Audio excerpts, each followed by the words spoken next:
to be home.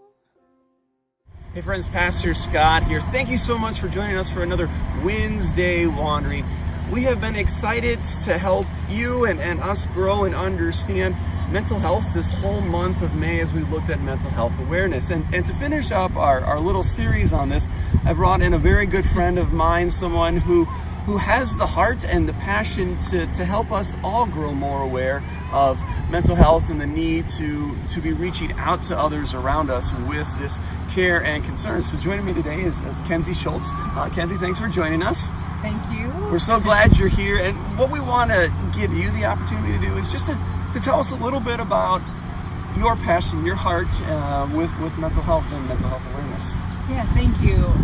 I should start by sharing that I'm not a mental health expert, not a mental health professional or a counselor or a doctor, but I have had some experience with mental health in my own personal path. I've experienced anxiety and depression. I've never been suicidal or had any sort of crisis happen to me, but I have experienced what it's like to be in the need to ask for help and sometimes look outside for self-care and self-help or lean into my faith. And I think it's an important topic to talk about. I became more passionate about it more recently in the last 6 months when I took mental health first aid. And I think it's a really great program that people should or be interested in learning more about. I'm going to jump in. I'm going to agree with her on that. Kenzie and I had a lot of conversations about faith and how mental health works with us and through that. So Kenzie told me about mental health first aid and strongly encouraged me to go and check it out. And I did. And it was such an amazing and eye-opening experience. You want to share a little bit more about that? Yeah, I think what I like most about the program is it's just 8 hours, and locally we offer United Way offers it for $10, which I think it's a great deal. Yeah, it's a really great amount of, you don't have to pay very much, and I think it's great that you don't have to be a doctor or a mental health professional to take it. You can be a pastor, a teacher, or an everyday person, and it really encourages kind of that empathetic, non-judgmental listening space for someone to open up about a conversation.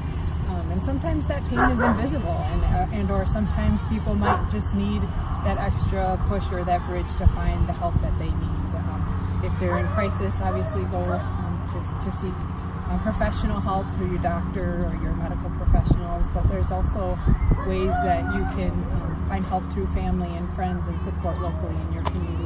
And I think that's just a fantastic program. It really is. And something also, like I said, doctors and therapists, they're really good at helping, but you and I both have struggled with mental health throughout our lives, and you said something at the beginning about self-help. You want to help me and our friends here understand a little bit more about what you're thinking along those lines? Yeah, I think self-care is just as important as your physical wellness. I think it's about a life balance that works for you, and I think what works for you may or may not work for me. And I think it's just about finding that balance, and sometimes it could be your faith, or sometimes it could be physical health, which a lot of times that's what works for me. I do a lot of running or hiking or biking, but there's also other parts of it that could deal with your emotional or spiritual side, your professional side, your environmental side, and that could look like meditation or yoga or even being outside.